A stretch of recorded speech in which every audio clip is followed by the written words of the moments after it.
Good day, ma'am. I am Meridal Severino Mayo, and today I'm going to discuss about what are the natural resources that can be found in the coral reefs of Palawan, what are some environmental problems or issues that we face, and what are the things we can do to prevent those problems. I'll be focusing on coral reefs, while my group partner, which is William Moore, will focus on open ocean. So our source for today is the UNESCO and the Southeast Asia Development Solution, or SEDS. Okay, the province of Palawan is known as the Philippines Lands Ecological Frontier. Palawan also known because of rich natural resources and highly diverse flora and fauna na makikita both land and sea. Based on IUCN classification, meron tayong 105 threatened species dito sa Pilipinas, and 65 of it are endemic sa Philippines, and out of 65, mayroong 42 species or threatened species na endemic sa Palawan. In our coastal and marine ecosystem, we have 379 species ng corals.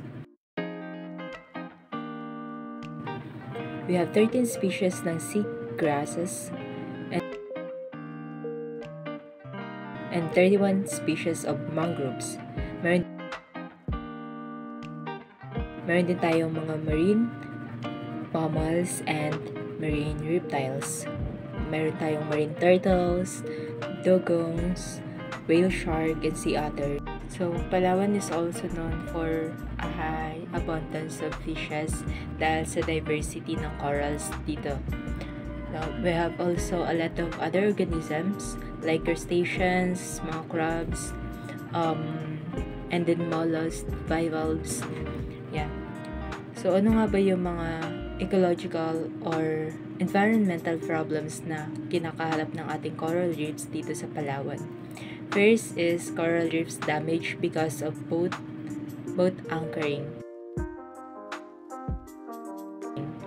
So, since Palawan is one of a tourist spot in the Philippines, maraming mga island dito. Uso yung mga island hopping, especially in northern area like Coron, Palawan, and El Nido, Palawan. Main reason kung bakit namamatay yung mga corals sa area na yon is the boat anchoring, yung pagpopondo ng hindi tama. So, they use corals para kapitan ng pondo nila. We can lose corals because of that. Wrong way of getting fish, like they use dynamite bomb na nakakasira ng corals. And then, we have yung like for example, yung sa Moroame, yung pinupukpok nila yung mga corals para lumabas yung mga fish. Tapos pumunta or parang pinapapunta nila dun sa lambat nila. So, it's part of overfishing. Next one is water pollution. Kasama dito yung improper waste disposal, trash disposal, and also yung paggamit ng mga fertilizers sa mga farm. Kasi once na gumagamit sila ng fertilizer and then umuulan, so yung runoff ng water napupunta lahat sa dagat.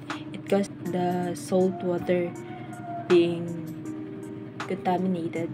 So since nagiging poisonous yung water, it also cause coral bleaching at yung pagkamatay na din ng mga organisms na nakatira dun sa corals. Waste disposal, kasi yung dumi nun is mapupunta din naman sa dagat. So, ano-ano nga ba yung pwede natin gawin para maiwasan yung pagkasira ng mga corals o maiwasan natin yung water pollution, yung overfishing or yung boat anchoring. So first dun tayo sa mga nagawa na or naisatupad ng law or rules and regulation. So, syempre, hindi naman nagkulang yung government sa pagpapaalala palagi to protect our environment, especially our coral reefs, since fishes is essential, diba? Okay, we have Republic Act 10067, or an act establishing the Tubataha Reefs Natural Park in Palawan as a protected area under the NIPAS Act, or the RA 7586, and the SEP Act for Palawan Republic Act 7611. So, yun yung mga nagpo-focus to protect our Tubataha Reefs National Park dito sa Palawan. So, ano nga ba yung pwede nating maisuggest, or ano nga ba yung pwede nating gawin? Even a simple person kasi can protect environment or the coral reefs, diba? Marami tayong pwedeng gawin. Like, for example, a proper way of disposing our waste and trash, diba? Makakatulong na tayo to avoid or to lessen the water pollution or the boat anchoring. So, hindi naman may iwasan yung turista here in Palawan. We need that kasi nakakatulong yun sa economic growth ng Palawan. But, at least we should be aware sa kung ano yung nagiging epekto ng mga actions natin.